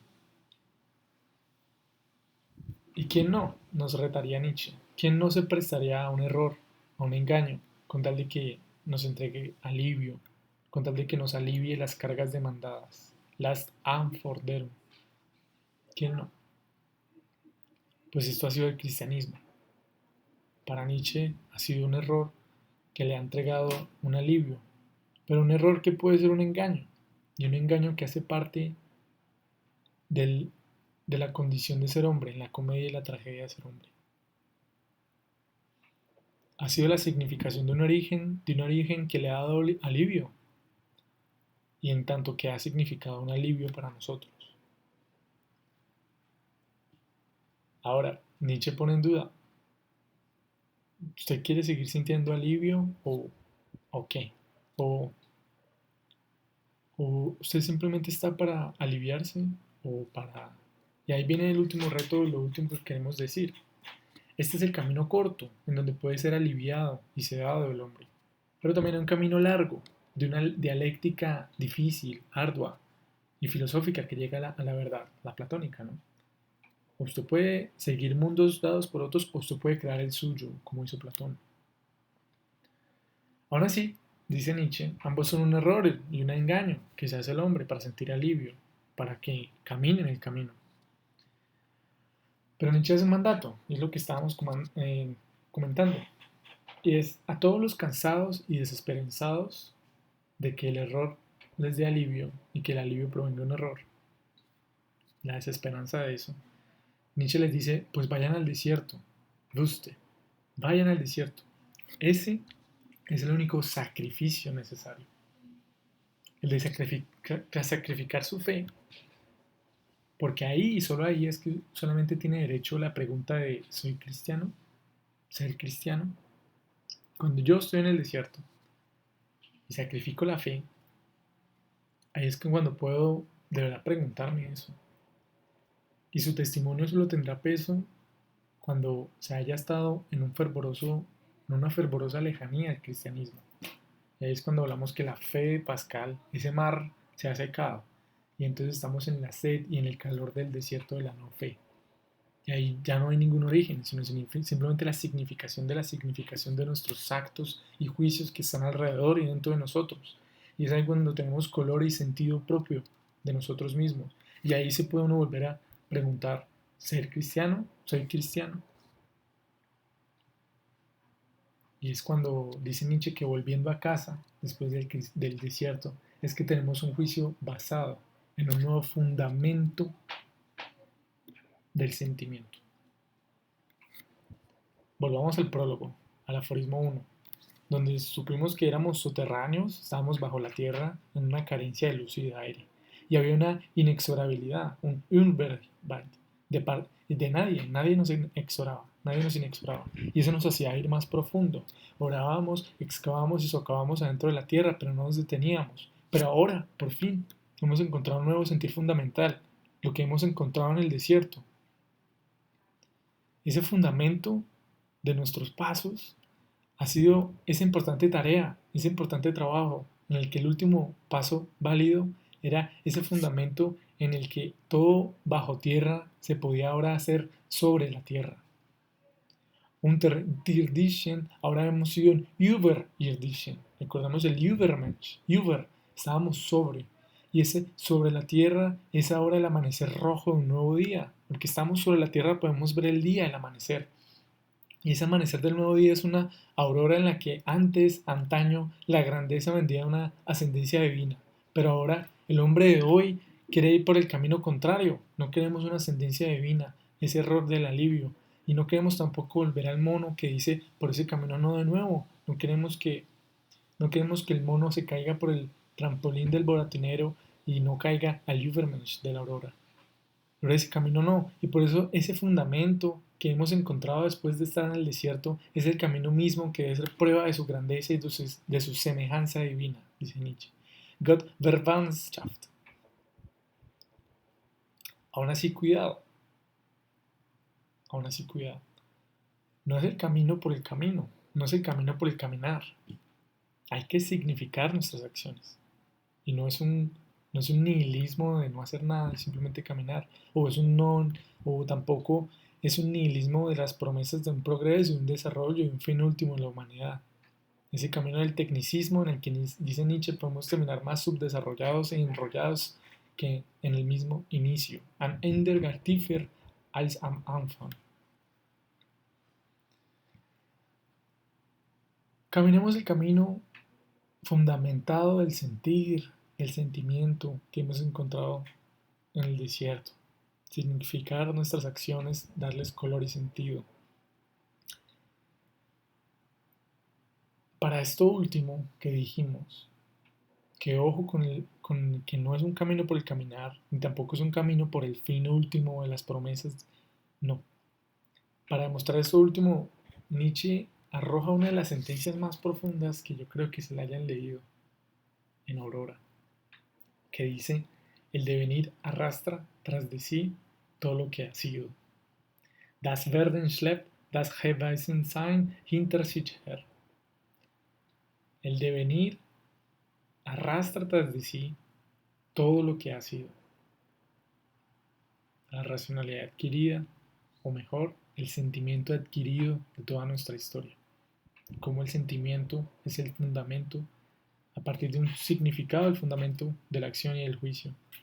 Así que el devenir que arrastramos tenga un camino y un fundamento. Este espectáculo eterno, Ewigen Schauspiel, no ha sido excepción alguna. Todos vamos a quedar arrastrados por el devenir. Nadie se ha escapado del devenir. Todos arrastramos nuestra herencia, nuestra historia, nuestra procedencia, nuestra emergencia. No existe para la humanidad, ni para una hormiga, ni para una cigarra, un sobrepasar, Übergang, a un orden superior. Puede inventarse un mundo superior, pero no puede saltar su cuerpo a un orden superior. En este astro, asterisco y astrejo que es la Tierra, ninguna de sus especies, ni el hombre, se ha exceptuado el devenir. Es por eso que dice que Nietzsche es un filólogo de la afirmación, un filósofo de la afirmación, en tanto que después de abrir dudas, preguntas, de mandarnos al desierto, de todos modos afirma, responde y propone. En el 73 y en el 79 habla de una a favor de la verdad y también habla de una propuesta de la verdad. Nietzsche diferencia bastante bien entre verdad y veracidad, la verdad como el origen y la veracidad como la significación.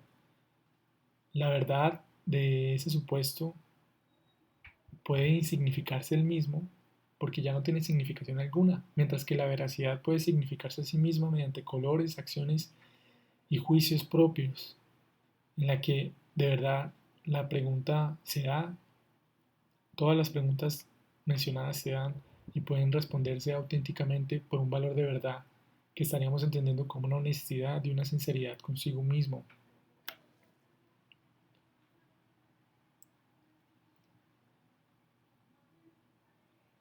Es por eso que hay una última propuesta, la propuesta, dice Nietzsche, Vorschlag, que no se nos ha iluminado para con ello la veracidad aumente la significación y las revelaciones de la significación. Ya que Pascal y el cristianismo nos tienen siempre por detestables, Hasenfeld, o lo mismo por culpables, imperfectos y pecadores, Nietzsche asevera algo de extrema profundidad. Escuches, si esto es así, si somos tan detestables, tan pecadores, tan culpables, ¿por qué permitimos ser amados? ¿Por qué usted deja que lo amen si usted es una porquería? ¿Entendemos? Entendemos que hay personas que necesitan saber que son así y que solo ellos entendiendo que son así pueden ellos incluso tener sentido en su vida. Pero Nietzsche no le habla a esas personas. Nietzsche le está hablando al que de verdad quiere tener una significación auténtica de veracidad consigo mismo después de haber ido al desierto, después de haberse hecho esas preguntas. Y dice que el que se pregunta, ¿merezco el amor? La respuesta que nos da Nietzsche es iluminadora y significativa, tanto para el cristiano como para el filósofo, tanto para el no cristiano, tanto como para el pensador, tanto para el poeta, para cualquiera. Pues afirma con contundencia que dice, sí, merezco ser amado por la gracia, dice el cristiano. Por la gracia es que merezco ser amado, así yo sea una porquería. Nietzsche no debate, no le dice, no debate el axioma de fe. ¿Cómo así que por la gracia? Si la gracia, no, eso no es debatible. Pero entonces lo que hace Nietzsche es un giro importante. Dice, ok, si hay un reino justo de la gracia, Reich der Gnade, la propuesta es que con ese amor mismo de gracia se ame a usted mismo también. Y con eso usted deja de ser lo que le decían que era. Y usted mismo empieza a tener una auténtica significación de sí mismo en el amor de gracia que usted sabía que era. Ámese a usted a sí mismo. Let height selber aus Gnade. Ámese a sí mismo a partir de la gracia. Y con eso, dice Nietzsche, dejamos en quietud, en suspensión, aquella verdad pasional de un Dios y de su salvación y de su pecado original. El origen queda ahí suspendido, insignificante, para el que de verdad esté significando sus acciones. Esto es el desenlace mismo de la gracia que hace desaparecer el cristianismo en nosotros, que se realiza en nosotros mismos. El cristiano o el que no es cristiano, poco importa, porque el axioma de fe no es debatible, sino las acciones. Y por eso es que desaparece la moral. La ley judía ha quedado desaparecida y anulada. Y ha quedado anulada y cumplida en nosotros, el Hijo, o mejor, el hermano. El hermano. Muchas gracias por ver este video. Espero les haya gustado. Mm, Tengo pensado hacer una serie de videos de Aurora, también de otros pensadores. Lo importante aquí es que vamos a hablar de temas muy concretos, ¿no? No quiero ponerme a exponer filósofos completos porque para eso hay que leer y escribir. Y para eso escribo yo, y para eso leen ustedes, y para eso leo yo, y para eso escriben ustedes. Simplemente vamos a exponer cosas muy sencillas. Esto ha sido muy amplio, pero lo merece. Es Nietzsche. Y ya acabé un libro de Nietzsche. Y pues volver a él y compartirlo me parece una alegría. El libro que ya acabé se llama De Nietzsche a la música. No está editado, no está, pero no. El punto es que ya que escribí y ya que lo leí, puedo hablar de él, puedo compartirlo. Pero mi intención aquí no es hablar de todo el Nietzsche, que eso para mí es una superficialidad, una arrogancia, una superioridad, que lo único que hace es una divulgación superficial. La tarea es escribir, la tarea es leer, no hablar.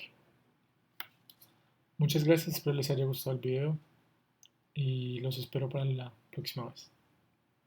Gracias por filosofar conmigo y hasta la próxima.